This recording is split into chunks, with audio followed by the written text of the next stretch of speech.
Hare Krishna, Krishna Krishna, Hare Hare, Hare Rama, Rama Rama, Hare Hare. Hare Krishna, Krishna Krishna, Hare Hare, Hare Rama, Rama Rama, Hare Hare. Hare Krishna, Krishna Krishna, Hare Hare, Hare Rama, Rama Rama, Hare Hare. Hare Krishna, Krishna Krishna, Hare Hare, Hare Rama, Rama Rama, Hare Hare. Prabhupada, Prabhupada, Prabhupada, Jaya Prabhupada, Jaya Prabhupada, Jaya Prabhupada, Prabhupada, Jaya Prabhupada. Shima Paramahamsa Rajagacharya, Saraswati Svedesi, Bhaktivedanta Swami Srila Prabhupada ki jai, Namacharya Haridas Thakur ki jai, Prem Sagaho Sri Krishna Chaitanya, Prabhu Nityananda Sri Advaita Gadadhar Shivasti Gaur Bhaktivinoda ki jai, Sri Radha Krishna Gopa Gopida Shama Kunda Radha Kudda Giri Govardhan ki jai, Sri Vrindavan Dham ki jai, Navadip Dham ki jai, Gang Jamuna Tulsi Bhakti Devi ki jai, Ananda Koti Vaishnava Vrinda ki jai, Samavetta Bhaktivinoda ki jai, Go Premanandi, all glories to assembled devotees, all glories to assembled devotees, all glories to assembled devotees, all glories to Sri Guru and Sri Gauranga, all glories to Sri Prabhupada. Hare Krishna. So we have the great fortune today to receive the association of His Holiness Bhanu Swami Maharaj. Haribo!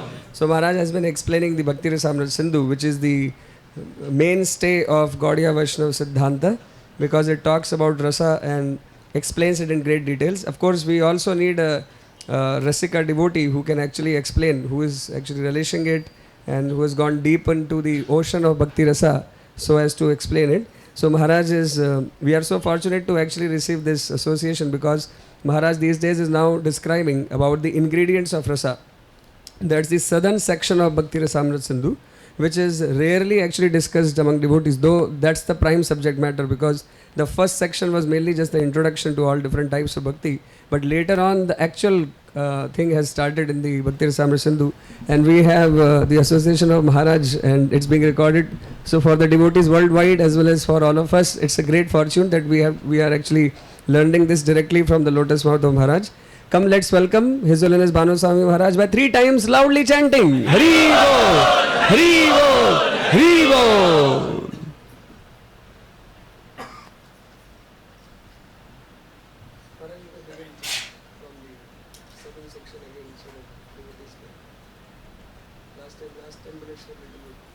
Oh, okay, yeah. I don't know why it's not opening. Jai Buddha Srimati Bhaktivedanta Swami Niti Namane Namaste Saraswata Devi Gauravani Prachadane Nirvashesha Shunyavadi Pastatadisha Tadane Shri Krishna Chaitanya Prabhu Nityananda Sri Advaita Gadadhar Shivasti Gaur Bhaktivinoda Hare Krishna Krishna Krishna Hare Hare Hare Rama Rama Rama Hare Hare. So previously in the eastern section of the Bhakti Rasamrita Sindhu, there was first a definition given of Uttama Bhakti, and then it discussed there were 3 types of Bhakti: Sadhana, Bhava, and Prema. And then each of those was discussed, and Sadhana had 2 parts, Vaidhi and Raganuga, then there was Bhava, and then there was Prema. So Prema was the last topic of the Purva eastern section. And then the rest of the book is about rasa. So we have the southern section dealing with rasa in general, and then the western section dealing with the primary rasas. analyze them according to what is presented in this southern section, and then the last section, the northern section, deals with secondary rasas. So in this way, all the rasas are described in some deal, not complete deal, but some detail, of which the Madhurya Rasa, which is later described, actually is not described in detail at all, and then that's described separately in one book called the Ujjwala Nilamani. So that's a whole book dedicated to Madhurya Rasa, and it's Vibhava and Anubhavas and Sattvika Bhavas and Vyabhachari Bhavas. Bhakti has the general definition, and then it had 3 stages, and generally we concentrate on the sadhana section, but we cannot separate the topic of prem bhakti. We see in our theology we have 3 distinct categories: sambandha, abhideya, and prayojana. And these are mentioned in the Chaitanya Charitamrita, and they're dealt with in detail by Jiva Goswami in the Satsandarbhas. And in fact, Sambandha is dealt with in Paramatma Bhagavat and Krishna Sandarbhas, and Abhideya is dealt with in the Bhakti Sandarbha, and Prayojana is dealt with in Priti Sandarbha. So he has a whole Sandarbha dealing with each of these topics. All are necessary for our knowledge, and therefore they're all topics of scripture. So definitely Sambandha is necessary because we do need a basis for whatever we do, some information on which we can carry out for delineate a goal and also a sadhana to attain the goal. So we do need that sambandha, or we can say the philosophical background of everything. Just as if you want to build a bridge, then you need some knowledge and then you have to go to university or college and get some engineering information and physics and whatnot like that, and designing, etc. to carry out a certain goal. So we need some foundational knowledge, and then we need of course we need the actual practical method. We need knowledge is one thing, and then the execution of a design is another thing, and then finally we get the end result, the goal. But obviously the knowledge is necessary, obviously the action is necessary, the method is necessary, but it can't be separated from the goal. You can't have a design and build something without a goal in mind. You need a final design there, and your building has to go in that direction till we get the final bridge or building or whatever. So similarly in bhakti, the prayojana is also necessary to divine quite accurately, otherwise we end up with something else. And basically that's what happens. We have a different definition of prayojana for jnanis, and then they end up in a different with a different experience as a result. So therefore there is some, let's say, effort made to define the goal quite in detail. So that's what happens in these sections of the book. The goal, however, is a little bit, it's not an abstraction, because actually the goal itself is an experience. And ultimately it's the happiness of the jiva. So it's practical for the jiva to understand what his goal is, otherwise he'll have no impetus to get that happiness. So therefore we have here this one section dealing with the what constitutes rasa, and why rasa is important, because the very first verse of the Bhakti Rasa Amrita Sindhu was it's an introduction, and there they describe Krishna as Akila Rasa Amrta Murthy. So Krishna is the sum total of all sweet rasas. That's the subject of the book, actually. So Krishna is the subject, and rasa is the subject. And of course the title is Bhakti Rasa Amrita Sindhu, an ocean of rasa, of Bhakti Rasa. So the whole book is about rasa, ultimately. So rasa is the goal. So rasa and prema are equated. But then rasa itself indicates ananda. So it is only through the rasa that we get the ananda. If we get to Brahman, there's no rasa. So therefore there's no ananda. So therefore the whole basis of Ananda in the spiritual world is rasa. So rasa and Ananda, of course, are inherent in the Supreme Lord. So that rasa has ingredients. So these are the ingredients: vibhava, sthayi bhava, anubhava, sattvika bhava, and vibhachari bhava. These are technical terms which are borrowed from Bharat Muni and other dramatists' theory. They have a theory of rasa in material world when they present drama, how to present relationships and experience, and how to keep an audience excited in a drama. And it takes place through characters. So we have usually a hero and a heroine or something like that, and we got some enemies involved, and then we get a whole, a drama evolving, and that creates excitement.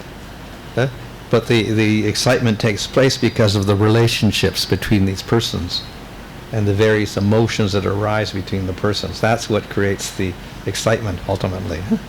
If there were no emotions, then there would be no excitement in the drama itself. So we develop an empathy for the different characters in the drama and how they relate to other characters. So in the material world, they've analyzed these components of what constitutes relationship. How do we depict these different persons and their emotions? So then they came up with this. So the vibhava and sthayi bhava, anubhava, sattvika bhavas, and vibhachara, these express the character of a person in relation to another person. So, and they combine together, and that creates the rasa. So each rasa will have these components. All the primary rasas will have these 5 components. All the secondary rasas will have these components. Usually we think of rasa in relation to the devotee, but actually Krishna has the same components in relation to the devotee. We have the same components in relation to Krishna. So just as we have ingredients for cooking or whatever, each has its particular taste. Like you can eat tomatoes raw, or you can take broccoli raw or whatever, or you can have flour, atta, maida, or whatever like that. And we can even cook them separately, and they have their particular taste and whatever like that. But generally we don't see that people eat things like that separately. They combine things together and they get a better taste, and that's why we have restaurants. And then they have extremely expensive restaurants.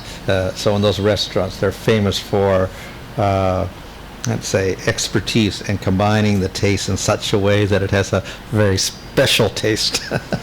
And in fact they have a whole a science of that cuisine, and they even have books that grade the different restaurants and the famous restaurants in the world from 2 stars or 1 star, whatever, and that's on the expertise of how they can combine the ingredients to get a very, very special taste out of things like that.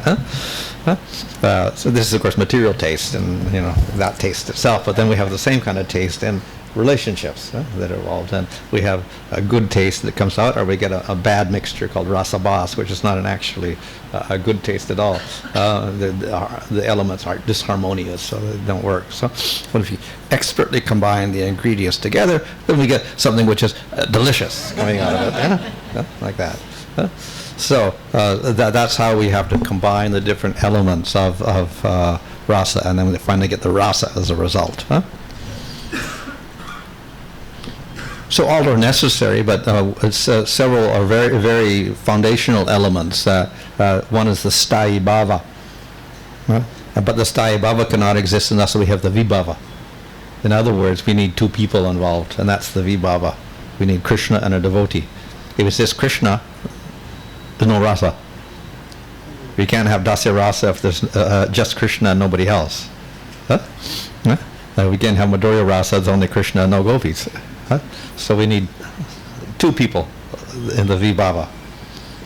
And then the vibhava also, Krishna is not just a name. He's got a form, and he's got qualities. So there's certain things in the object of love which will stimulate attraction and love. So that's another aspect in the vibhava. Stimulating elements that evoke the love. That's called udipana. So anyway, that relationship evolves, and it's called the sthayi bhava. So we have a permanent bhava, a permanent emotion. That's called the sthayi bhava. Sthayi means permanent. And though we have other emotions arising, this one is the basis of all the other emotions. So, or all the other bhavas, anubhava, sattvika bhava, and vyabhachara, based upon the sthayi bhava. And they combine together, and they produce rasa. So, in the definition of bhava, in Bhav Bhakti, from sadhana we get to Bhav Bhakti, it's described that in Bhav Bhakti then, Sudasattva Vishesha Atma, there was a manifestation of the Hladini and Samvit Shaktis within the jiva. And that's the bhava that the jiva has at this point. And we also recollect that Krishna Anusilanam had two parts, Cheshta Rupa Bhakti and Bhava Rupa Bhakti. So that Bhava Rupa Bhakti is actually this sthayi bhava, which manifests in the bhava stage, which indicates sthayi bhava is there. So there must be a vibhava must be there. There must be Krishna there also. So we realize Krishna in our relationship with Krishna, and that gives rise to the sthayi bhava, which is constituted of Hladini and Samvit, Shaktis of the Lord. Hladini for the bliss, Samvit so we have perceptions. We can perceive the Lord.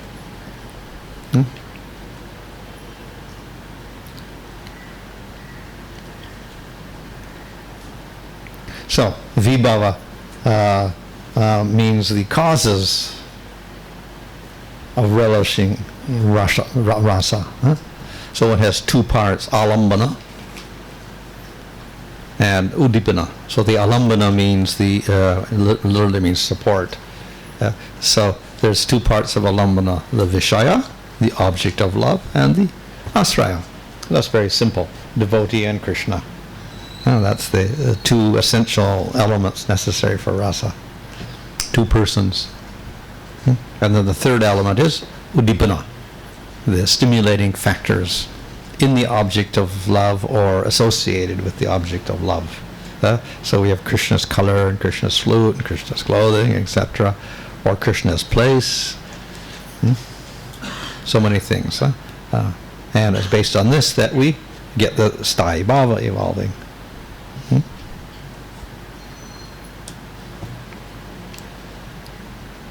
So, first the Vishaya, the object of love. That's from our point of view. If it's from Krishna's point of view, the devotee is the Vishaya. Radha becomes the Vishaya. And then Krishna is the Asraya. But usually we're thinking from our point of the devotee's point of view. So Krishna is the Vishaya, and we are the Asraya, and some devotee is the Asraya. And the Vishaya will be different in different rasas. The Vishaya in Shanta Rasa is different from that in Dasya, and different from that in Sakya, and different from that in Vatsalya, and different from that in Madhurya Rasa. They may be all Krishna, but it may be a slightly different version of Krishna according to their vision. So, and the Udipanas will be different. So the Udipanas that will stimulate Shanta Rasa will be different from the Udipanas that will stimulate Madhurya Rasa, or Sakya Rasa, etc.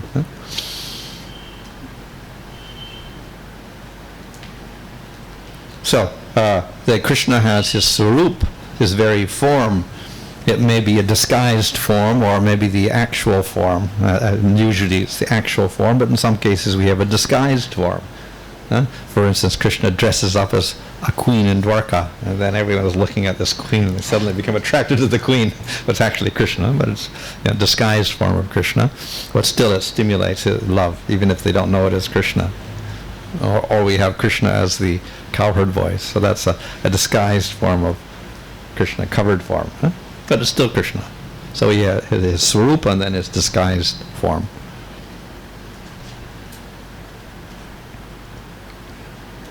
And then we have his qualities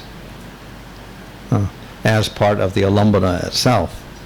Of course, they can also function as udipana, but then also the alambana is itself made up of, it's a swarup with qualities which we could say define our particular rasa. So the qualities of the alambana will be different in Madhurya Rasa from that in Sakya Rasa. the devotee appreciates different things. So that's, you can say, taking it as part of the alambana itself, the vishaya itself is a little bit different because of the different qualities manifested.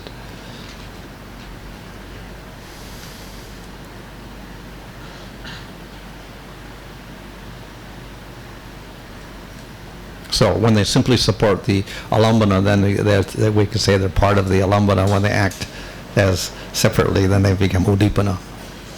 Huh? So Krishna has special qualities. Now 50 of those qualities the jivas can manifest in a pure state. But even then, it is said to be bindu matra, little drop quality, not like Krishna, who has a full manifestation of 50 qualities. So the jiva can have a little bit of those qualities. Huh? And then, yeah. Can you give an example of how sometime a quality can be uddipana or can be alamban itself? What's that? Example of qualities. Sometime it can be uddipan, sometime it's just like in part of alamban. Yeah. So we describe Krishna as the alambana or the vishaya of Madhurya Rasa, or let's say Sakya Rasa. Right? So then, as a Sakya Rasa alambana, then Krishna is his ideal age will be a Paganda age, between 5 and 8, probably like that, and he is dressed up like a cowherd boy going to the forest, whatever, or with the mala, the gunja mala, and the minerals of the forest, etc. So that's a typical vishaya for the cowherd boys. Whereas the alambana for Vatsalya Rasa, the ideal form is Krishna is a small child, and he's helpless, and he has his particular decorations that Mother Yasoda puts on him, like the tiger claw or the whatever like that.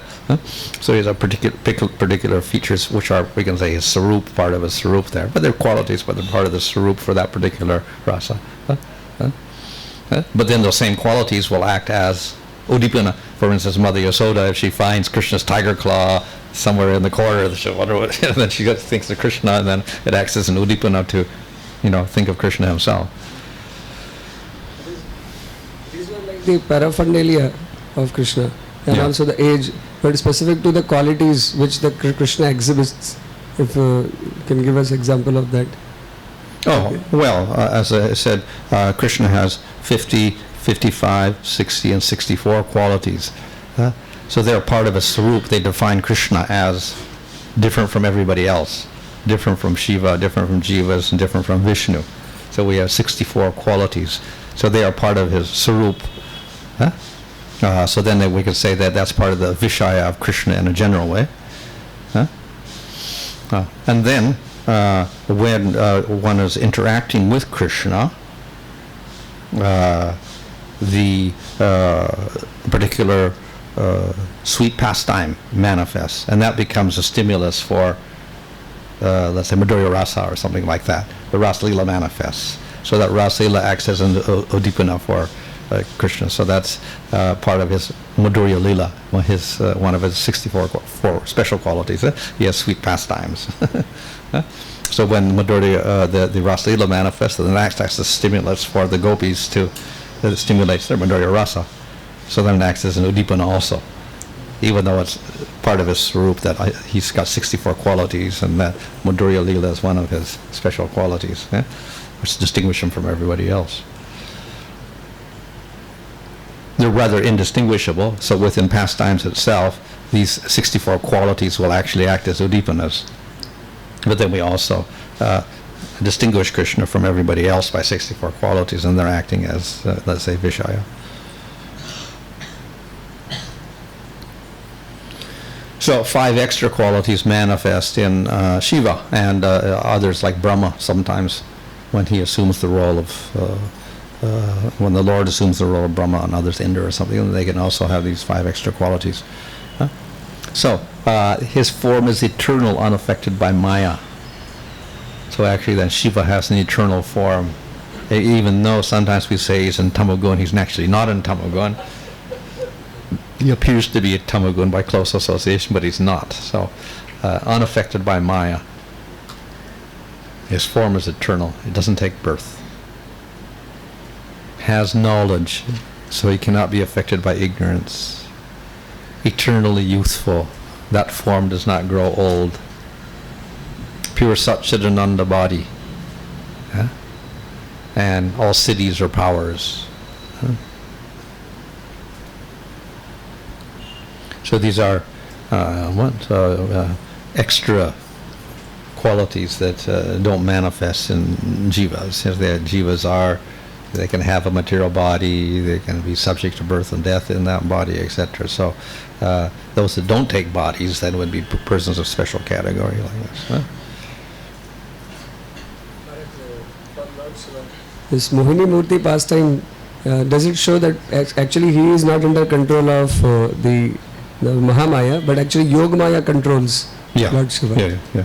So it's just like devotees like Arjuna falls under Yogamaya, and then he throws down his bow and arrow and whatever like that. So he's not in real ignorance, but Krishna puts it in ignorance, so that's a Yogamaya feature. So same with Shiva, he also falls under Yogamaya. Even Balaram gets under Yogamaya also. And similarly, when Lord Shiva is doing some apparent mistakes, so that is basically called as Yogamaya only. Yeah, it's not same with Brahma and others, even Indra. So said in Laghu Bhagavatam, you should not criticize the devatas either, because generally the mistakes that they make are arranged by Krishna. Of course, most of them have material bodies. Even Brahma has a material body, but Brahma was promised that he shouldn't fall into illusion in this cycle, so therefore the Brahma Mohana Leela's arrangement of the Lord. But even the devatas, who are in even lesser category, a lot of it is arrangement of the Lord. And this arrangement is for what specific reason? Pastimes. So we have Govardhan Leela. Because Indra gets proud and falls into illusion, whatever. Also, is it also for teaching Jivatmas some lessons that one should not behave in this way? Yeah, of course, that's also there. Even in the case of Shiva, and I say we have lessons to learn from that as well. So then, greater than Shiva is Vishnu. So Vishnu has more qualities. Achintya Shakti, so he's the creator and destroyer of universes. So that's not Shiva's job. It's only Vishnu's job. So we can never say that actually Shiva destroys the universe. It's ultimately the power given to him by the Supreme Lord, and he's the actual destroyer.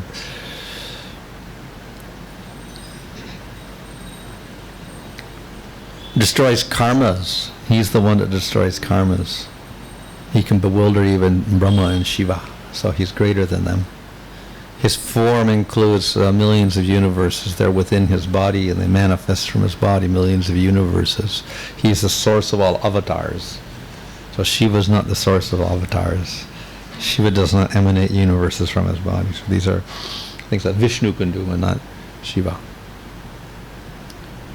He benedicts the persons that he kills. So most of the forms of the Lord who kill demons, they do not give them liberation, or they don't go to Vaikuntha. That's Krishna's special quality.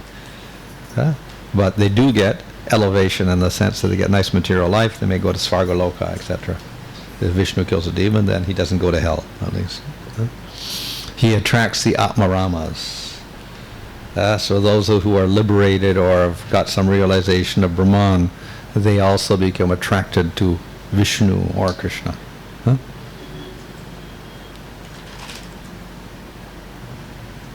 Example, of course, is Sukadeva. Sukadeva was Atmarama. He heard Krishna's qualities, and became attracted to Krishna.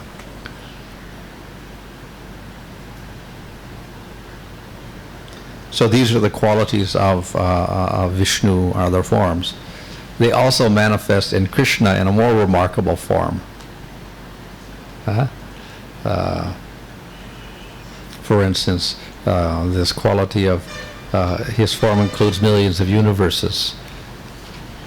So Krishna includes that also. In fact, he includes not only that, he includes all the Vishnu forms himself also in the Brahma Mohana Leela. And he is the seed of all avatars again. So not only he's the seed of the avatars, but he's the seed of all the Mahavishnu and all the other Vishnu forms who are the seed of the avatars. And though he kills demons, he liberates them, puts them in Brahman, or else he takes them to the spiritual world. So that's the special quality of Krishna over Vishnu, who just elevates them in the material world. And Atmaramas are attracted, not only Atmaramas are attracted, even Vishnu is attracted to Krishna. Or Lakshmi. So, Krishna manifests these qualities specially. Can we say that when Vishnu is killing, that means we understand when Vishnu is killing somebody, he is basically not going to Brahman also. He is only going to Swarga. Yeah. Or when Nrsimhadev kills Hiranyakasipu, then he becomes Ravana. When Rama kills Ravana, he becomes Shishupala. So they stay in the material world. They don't get moksha. Only when Krishna is killing, he basically sends them to Brahman or to Vaikuntha.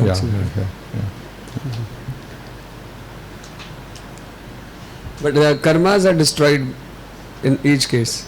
At least the karmas are destroyed. Well, karmas, when Vishnu kills a demon, the karmas are destroyed to some extent, but not all, because he takes the birth again. Yeah? So all the karmas are not destroyed, but the bad karmas to some extent are destroyed. Therefore he gets some elevation in the material world. So they said that when Krishna was present on the battlefield, so all those who died, so they went into Brahman basically.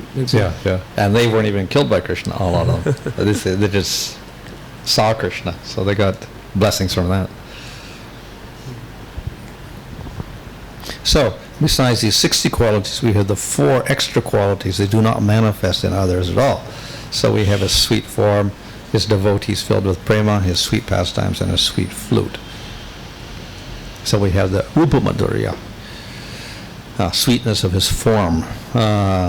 So though all the forms of Bhagavan are spiritual, and they're all attractive, and they're all youthful, and they never age, and they're all beautiful, etc., there is a special attraction in Krishna's form.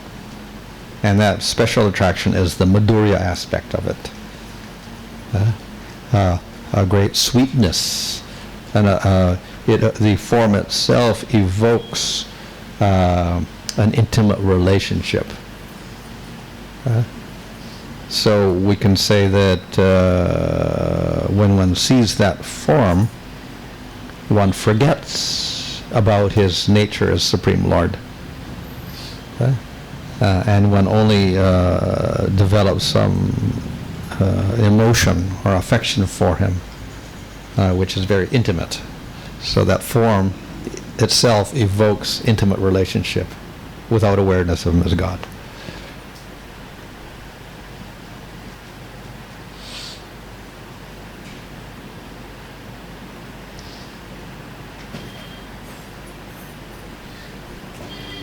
So we can say this is the qualities that act as part of the Vishaya, as part of the Alambana, rather than as independent Udipana.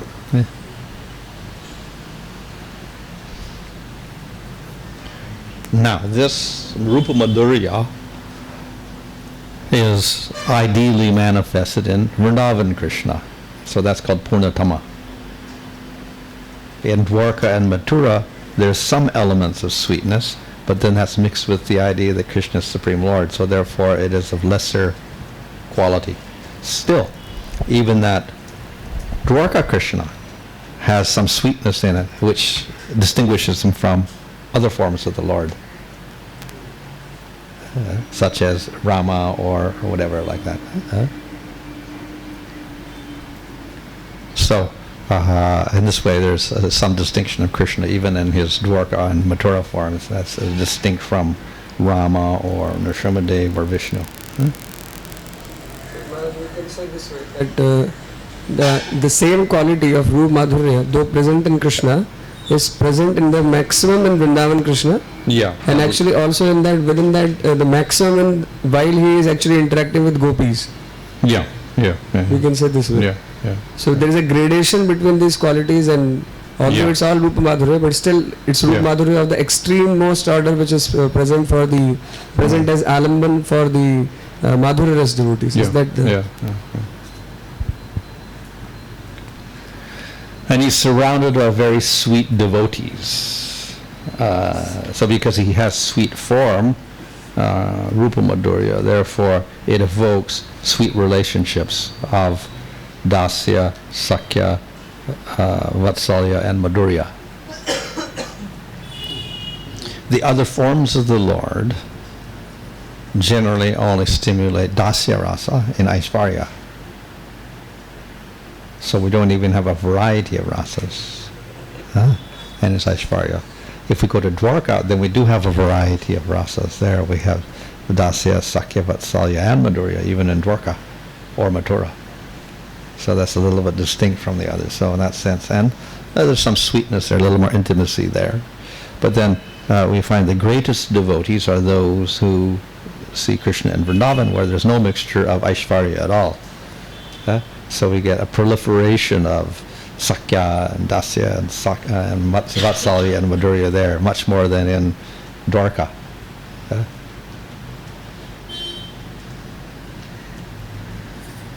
So all of these relationships are very, very intimate. And in Vrindavan, no idea that Krishna is Supreme Lord. So there's no restriction in their relationship then because of that. So this gives rise to sweet pastimes. Because of that intimate relationship with the intimate form, then we have sweet pastimes or very intimate pastimes in which Krishna does not appear at all as the Supreme Lord. He doesn't act like the Supreme Lord at all. And the devotees don't see him as Supreme Lord. So the pastimes therefore have some increase the intensity of their particular bhava, and it becomes sweeter and sweeter. And thus we'll find that we have some detailed descriptions of pastimes of Krishna in the 10th canto. We have pastimes described for other forms of the Lord, but we don't get such a great variety of pastimes, and particularly we don't get pastimes where the Lord comes under control of his devotees, to the extent we see in Vrindavan with the Damodar Leela, for instance. So we get some very extreme examples of Krishna coming under control of the devotee within Vrindavan. So therefore we get great sweetness in the pastimes there. And then the fourth element is the Venu Madhurya, the sweetness of Krishna's flute. So this is a particular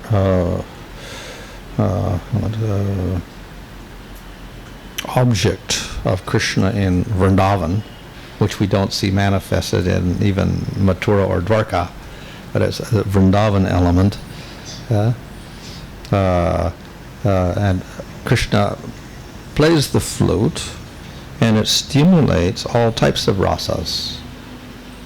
He plays it, and the cowherd boys get stimulated for Sakya Rasa, and he plays it in the Vatsalya Rasa gets stimulated in Mother Yasoda, Nanda when they hear the flute of Krishna coming home and bringing the cows, or stimulates Madhurya Rasa in the gopis when he plays it before the Ras Leela. So, and the flute itself is like non-different from Krishna's Madhurya Prema.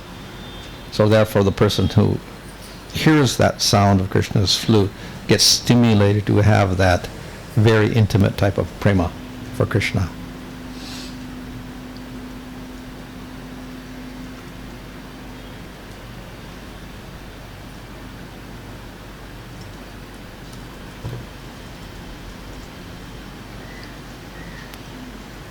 So, Krishna is manifested to the highest degree in Vrindavan. So he's called Purnatama there, or in Gokul. So not only does he manifest the highest sweetness, he also manifests the highest power. So in the Brahma Mohana Lila, then we see how Krishna was the source of all the Vishnu forms in all the universes. So he's the final creator of everything.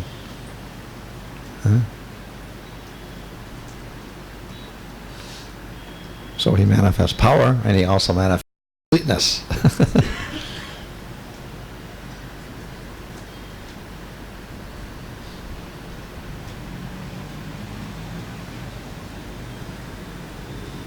We see that in Mathura and Dwarka, those devotees of Vasudeva and Devaki were deprived of Krishna's childhood pastimes. So they didn't, whereas in Vrindavan, then Yasoda and Nanda got to raise Krishna when he was a small child. So that had a great attraction in it, great intimacy in it. So not only the sweetness of it, the mercy is manifested most in Vrindavan. So we get Putana, going to the spiritual world, etc.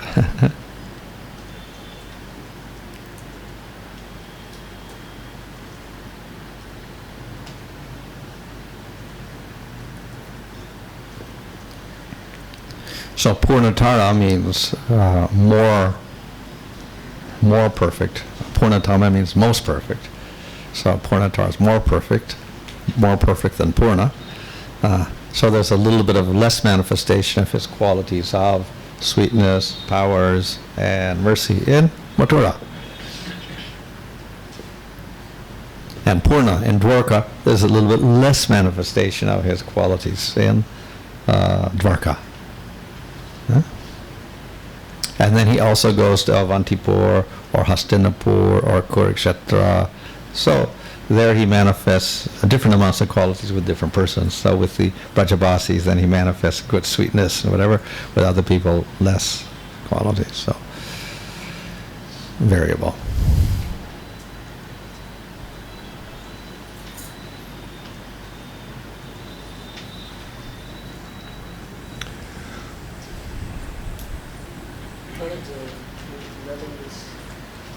Three types of forms. So where does the Jagannath form of the Lord come into picture? Like Purnatara, Purnatama, or Purna? Where exactly this?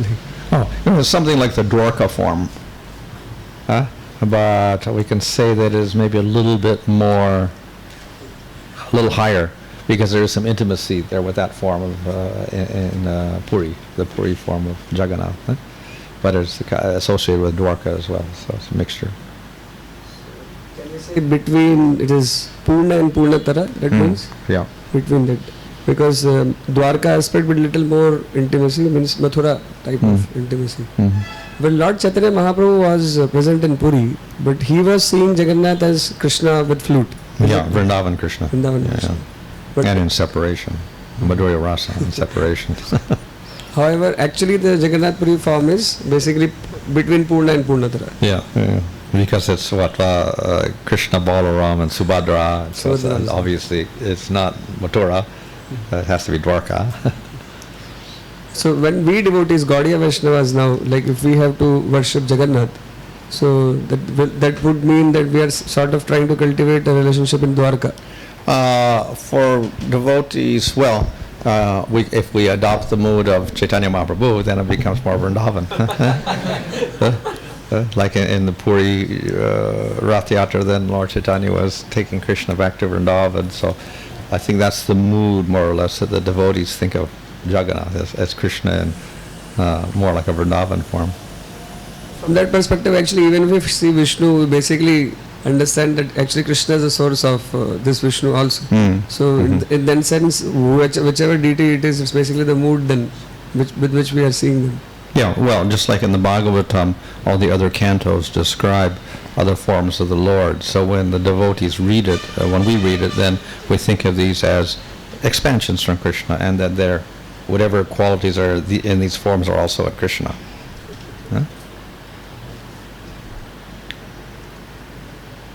So next you just... one more question, Bhanu, sorry.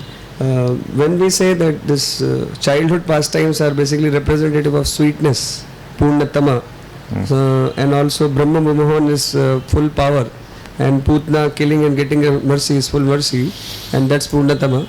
But then are we not referring to the pastimes of Lord which are just Naimittika in this sense? Because they are all happening in the material world, but not in the spiritual world. Well, in one sense, but actually the pastimes will always be going on in some universe, so in that sense they're also eternal. But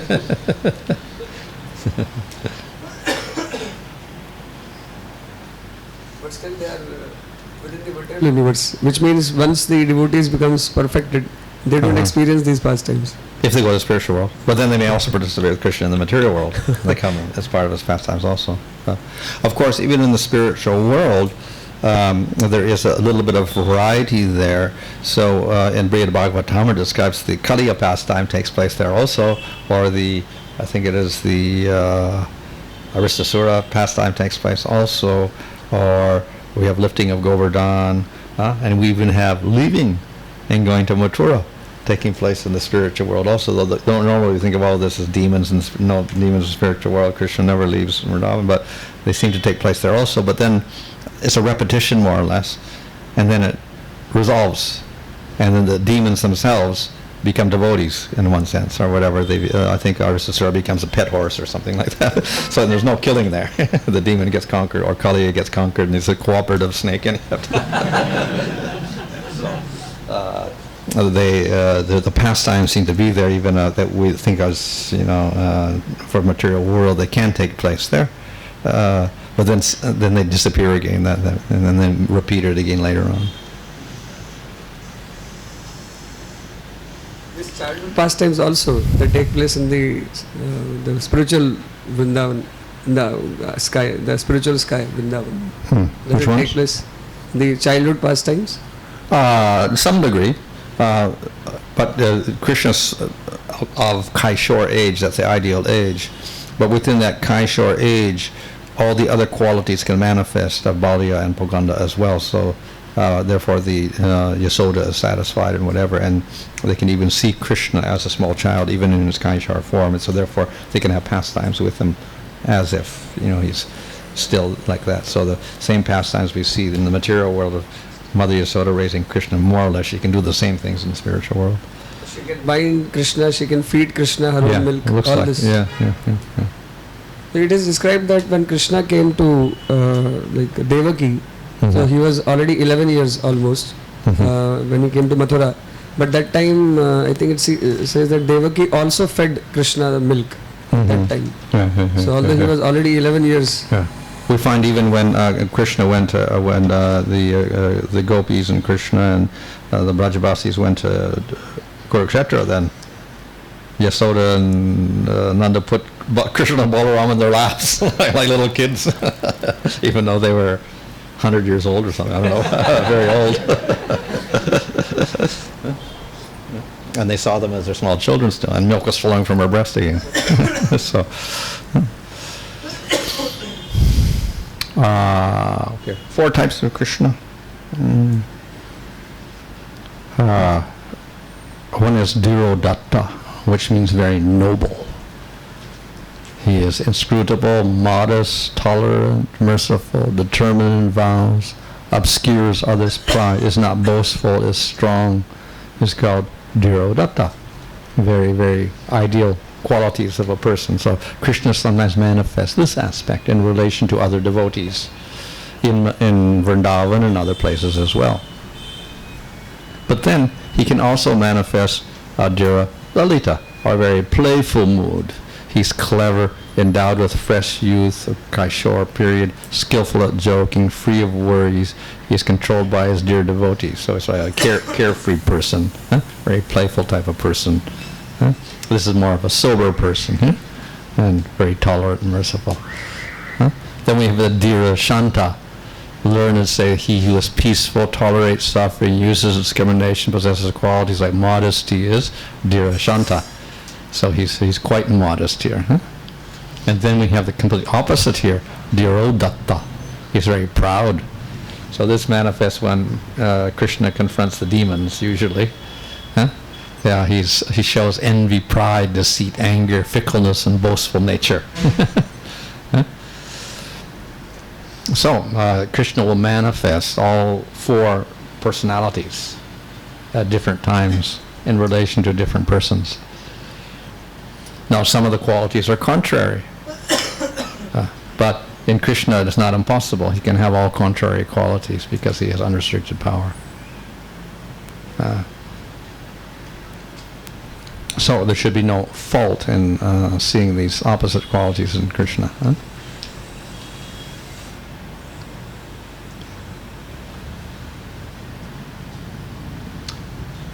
Okay. Questions?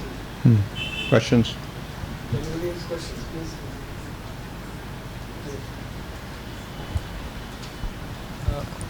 Hare Krishna ma'am. Like Vishnu has 60 qualities, Krishna has 64 qualities. So other avatars like Rama, Narasimha, how many? 60. 60. Yeah, Raise your hand. But one mic is there, that's it. Yeah, give it.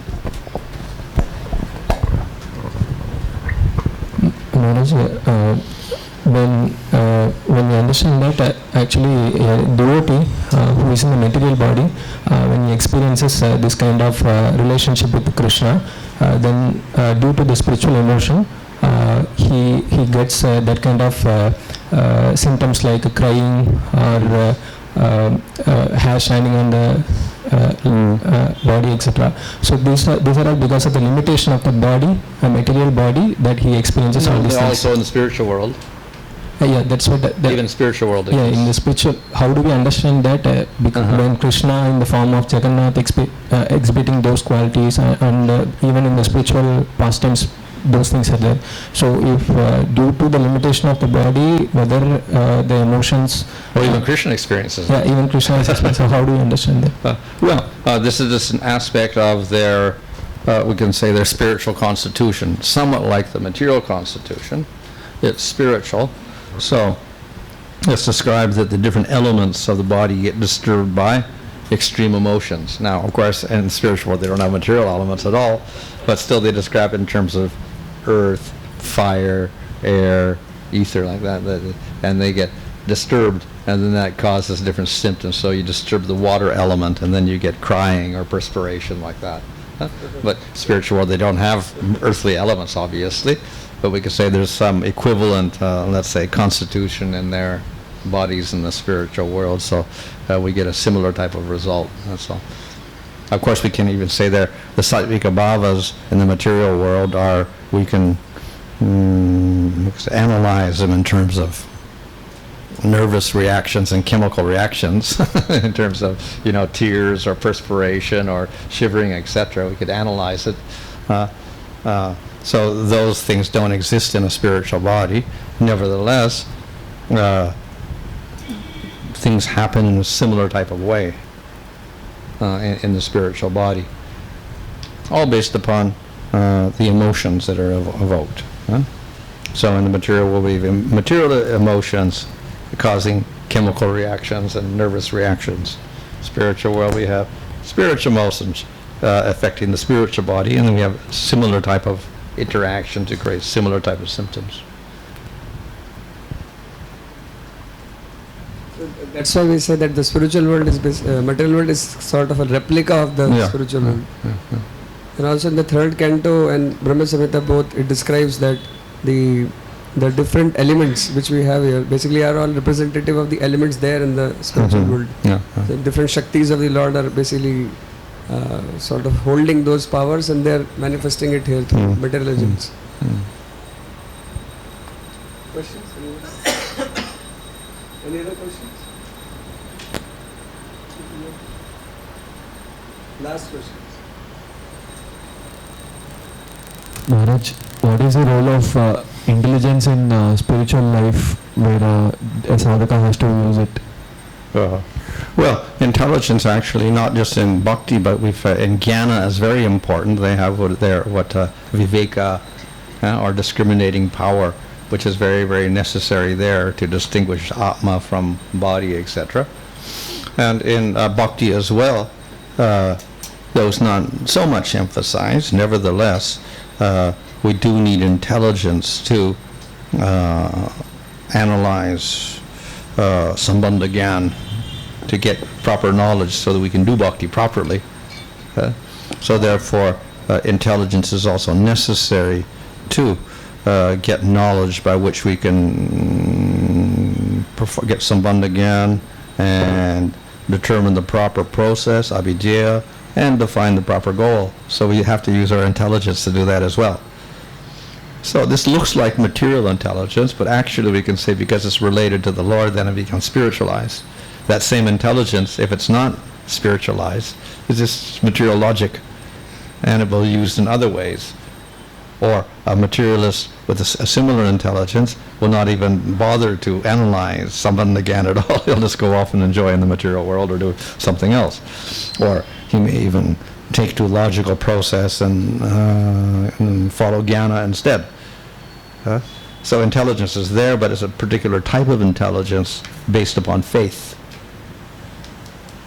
So once we have faith, then our intelligence becomes obedient to the bhakti scriptures. And then we use the intelligence for guiding us in devotional service. Suppose if we are not using intelligence, then is there any meaning to surrender? We can have, if we cannot use our intelligence, which means we don't want to, can't, or don't accept the knowledge fully, in other words, sambandha gyan, and then our bhakti is limited. It may be a bhakti abhas or mixed bhakti or something like that. Unless we get some extraordinary mercy of a devotee that can, give us some kripa, and we can just advance like that. But otherwise, generally, we do need to use our intelligence to some degree to figure out what is pure bhakti, what is impure bhakti.